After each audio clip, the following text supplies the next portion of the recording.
Jam 3 pagi, gadis kecil itu bersembunyi di bawah selimutnya, membaca buku. Tiba-tiba ia mendengar suara aneh di luar jendelanya. Ia berani pergi ke balkon. Sepasang mata muncul di jalan dan bertemu dengan matanya. Kemudian sesosok gelap berdiri. Tubuhnya pasti setinggi bangunan 2 lantai. Ia menyadari bahwa ia telah ditemukan. Jadi ia berjalan lurus ke arah gadis itu. Gadis itu panik dan berlari kembali ke tempat tidur. Tetapi tangan besar itu datang tepat melalui jendela dan meraihnya. Dia meraih gadis itu dan lari dengan gadis itu dalam pelukannya. Dia sangat cepat dan penyamaran yang cukup bagus. Seorang pejalan kaki melintas. Dia memblokir lampu jalan tepat pada waktunya. Bersembunyi dalam kegelapan. Sebuah mobil lewat. Dia dengan cepat berlutut di belakang truk dan berpura-pura menjadi tumpukan barang. Seorang warga keluar untuk membuang sampah. Ia berdiri di depan 2 pohon, tanpa merasa tidak pada tempatnya. Dia benar-benar berlari melalui lapangan. Dengan satu lompatan besar ia menyeberangi jalan. Sprint yang keras adalah hembusan angin. Ia membawa gadis itu melintasi pegunungan dan lautan, dan melalui awan petir. Akhirnya ia tiba di sebuah gua besar. Itu dipenuhi dengan segala macam benda aneh dan tidak biasa. Gadis itu tergantung di dahan pohon dengan selimutnya. Dia mengintip ke dalamnya. Di sini, seorang raksasa sedang mengasah pisau. Di sana ada sebuah jendela. Gadis itu mencoba melarikan diri, memanjat sepanjang batang pohon. Tepat saat ia mendorong jendela terbuka, ia terlempar ke dalam panci oleh raksasa. Gadis itu ketakutan. Raksasa itu mengatakan kepada gadis itu, ada banyak raksasa di luar sana yang memakan manusia. Tergantung pada selera mereka, mereka memiliki nama khusus untuk mereka. Me?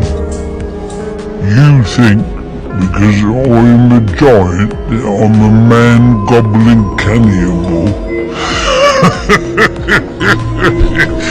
Gadis itu bahkan lebih ketakutan. Pria raksasa tua itu menghampirinya dengan wajahnya. Anda berpikir karena saya seorang raksasa. Dan kemudian, pria raksasa tua itu kemudian memakan labu besar yang tampak lengket. Sambil menjelaskan kepada gadis itu, dia tidak membawanya ke sini karena dia ingin memakannya. Tetapi ia khawatir jika gadis itu melihatnya. Ia khawatir jika wanita itu melihatnya. Ia akan menyebarkan berita tentang keberadaan para raksasa. Dan ras misterius mereka akan terungkap. Ketika gadis itu mengetahui bahwa orang tua itu bukan orang jahat, dia segera memberanikan diri dan meraih gadis itu, mengatakan bahwa di luar berbahaya, jangan melarikan diri tanpa izinnya. Ia kemudian menempatkan gadis itu di tempat pengintai kapal layar dan membiarkannya tidur di dalamnya pada malam hari. Namun setelah ia tertidur, orang tua itu pergi melalui gua menuju air terjun. Menarik kendali, sebuah jembatan turun ke bawah. Ia datang ke bengkelnya, botol-botol dan stoples berisi benda-benda berwarna-warni. Semua impian manusia. Dia mengambil sebuah guci merah berarti dipenuhi dengan mimpi buruk. Kemudian ia mengutak-atiknya.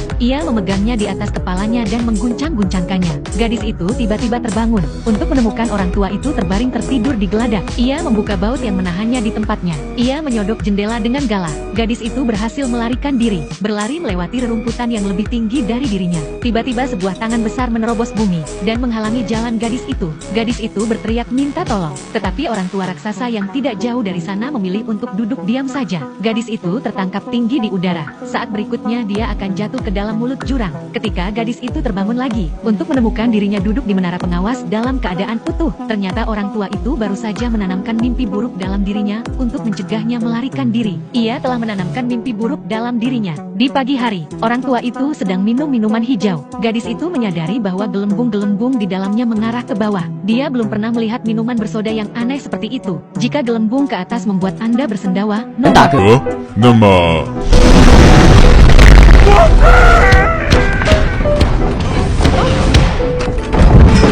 orang tua itu merasa senang, tetapi suara kentutnya menarik pengunjung yang tak terduga. Raksasa itu mencium bau manusia, mencari di mana-mana. Gadis itu memiliki kejeniusan yang luar biasa. Dia masuk ke dalam labu besar di atas meja.